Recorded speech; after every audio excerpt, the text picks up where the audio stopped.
Nicole, let's talk about it. Yeah. Let's talk about this first. Sure.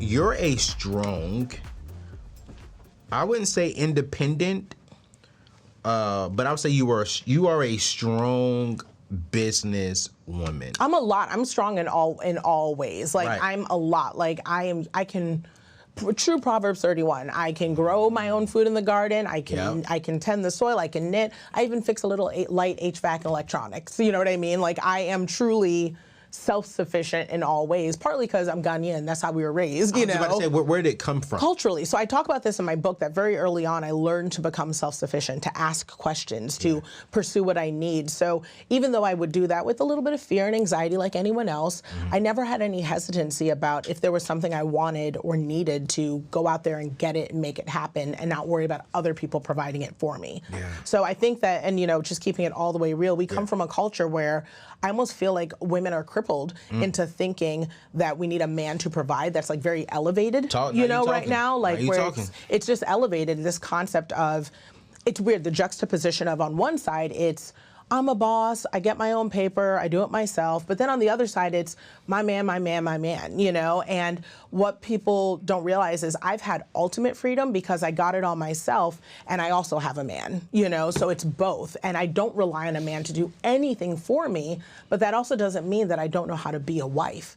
Like, God bred me to be a wife, you know? So even though I got divorced, I'm so excited about being a wife again, because that is me in my best form. I often get questions about life insurance: where to buy, how to find affordable rates, the simplest application process, and most importantly, where to secure coverage instantly. Like, people don't want to wait a long time. They want the coverage right now. Giving the startling statistic that nearly 40% of African Americans do not have life insurance coverage today, it's even more critical to address these questions. My recommendation to all these questions is simple. My friends over at Ethos Life Insurance. These are the people who hold my life insurance policy.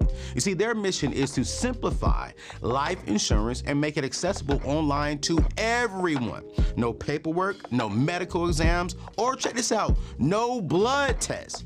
You simply answer some health questions online, and just like that, you could secure coverage the exact same day. But the cherry on the top, family, Ethos offers an incredible deal that I wish I had when I signed up with them for my life insurance policy about 2 years ago. You see, when you secure a life insurance policy through them, they will throw in a will and estate plan for 100% free. I'm tripping, and I'm excited at the same time, because I personally spent $2,500 on my estate plan at the beginning of this year. So getting it free with a life insurance policy that might cost you as low as $50, that's a no-brainer. I mean, like, none. Don't just take my word for it. You see, Tanner R., a customer, secured a $500,000 30-year policy without a physical exam through Ethos. He says the price was great. The process was completely easy. You see, Ethos truly values our time. You see, Alex got approved for a $1 million policy in just 5 minutes. She said, simple and straight to the point. Comments were, surprisingly, user-friendly and great communication. So, are you ready to protect your family's financial future? Don't let this statistic define you. I want you to get covered today and get a will and get the life insurance policy and get the what's it called? The estate plan for 100% free. All you gotta do is go to anthonyoneal.com/ethos. Again, that is anthonyoneal.com/ethos. Secure your coverage today and ensure peace of mind for your loved ones. All right, let's get back to today's show. Like, I love it. It's not for everybody, just like not everyone's meant to be a mom. You know what I mean? Like, I'm meant to be a wife and a mom. Like, I operate best, I make the most money, I thrive in the state of union. That works for me, but it is not for everyone. You know, I have a problem, and maybe you can help me understand why. Okay. Why I may have a problem with it, but why? Because the way you just said it, I didn't feel bad when you said it. Sure.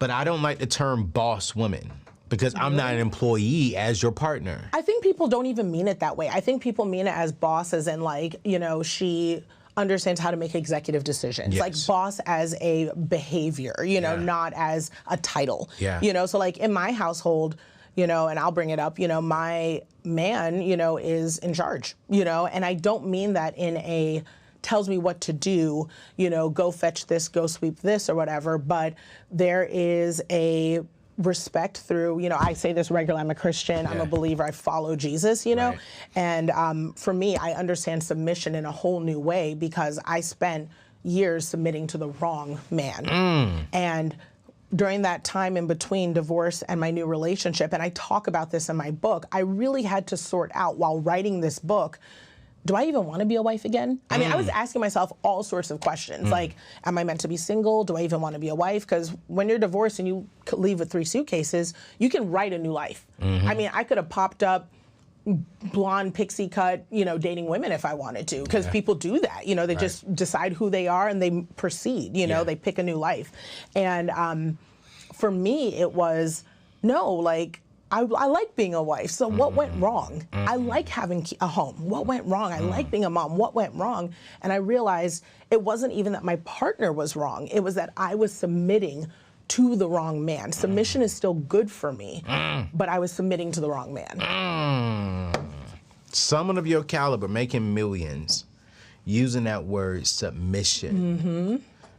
I know some people are probably cringing right now. I know they're cringing, and it's because the word submission always goes with money, and that's the problem. So if I can get my own money, if I can buy my own things, am I not still empowered because no man can ever buy it's the greatest gift I can give to my husband would be to submit to him because he can't give me anything I can't get myself.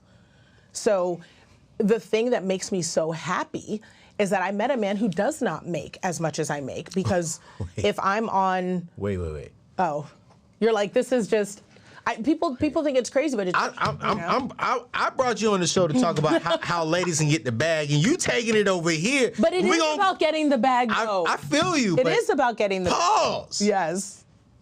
I'm going to call you out. I got to let the people know. Yeah. You know what I'm saying? But put a picture up on the screen of her husband. Oh, here we go. I just got to say it. Because, I mean, I think it's an important question. You said it. Yeah. Nicole. You're a successful black woman, and you're married to a white man. Yes. And I love all people very clearly. Nicole knows that. But the narrative in 2023 is, and correct me if I'm wrong in the chat, don't come for me. Don't come for me either. I was like, don't choose me instead. Right. Yeah, it's his table. Come for him. Yeah, it's my table. But the narrative that I hear from most African American black ladies, that if they go to white men, it's because they feel more financially stable with a white man. You just said that's not your case at all. So I'm not even familiar with that narrative just because I've always been worried about getting my own money. Like, I have never dated anyone. That's not true. I've gone on a couple of dates with men who made more than me, but they weren't interested in a wife or something serious. They were interested in purchasing me to, like, have at home or, you know, that. Like, I got you. I was another object, like, in that. They wanted you to step out of your purpose. Correct. And I was never interested in compromising that. So I've dated all men without hesitation. I know that actually, you know that for a fact. I love black men. Like, it's not, this is just the person I, like, who am I to deny love just because I don't like the wrapping paper the gift is in, you know? Ooh. So it's like, I'm thankful that I met this person because he's so incredible, but make no mistake, if you're somebody who's on track for billionaire status, he's not gonna make as much as me. So should I be alone? Like, should I reject love just because that person can't make more than me? I'm telling you, I am blown away, and I may eat my words. That's the other part too, is I get that. I hope this ages well. You know, I hope this ages well. In the age of Google, I hope this ages well. Talk. You know, but what I will say is that I know that I'm gonna get further in my union, partly because the areas in which I've learned submission with him are ones where I needed those in order to grow my business. So I needed to learn how to calm down and let other people make decisions. I needed to learn how to delegate. That very mindset was killing me because I was doing that in my home. I was doing that everywhere else in areas of submission where it wasn't fruitful. So in being in a union right now with this man and saying, hey, you know, I'm gonna sit back and let you do. I'm gonna sit back and let you decide. I'm gonna sit back and let you make the calls as the head of this household, and this is without respect to money. I am now thriving more, I'm healthier, I'm letting go, I'm going further, I'm accomplishing more simply because I'm submitting without respect to money. And he's thriving as well. Like, he wants to see me grow, you know? And he's helping me grow. I've done more in 2.5 years than I did in 12 years, you know, submitting to the wrong person.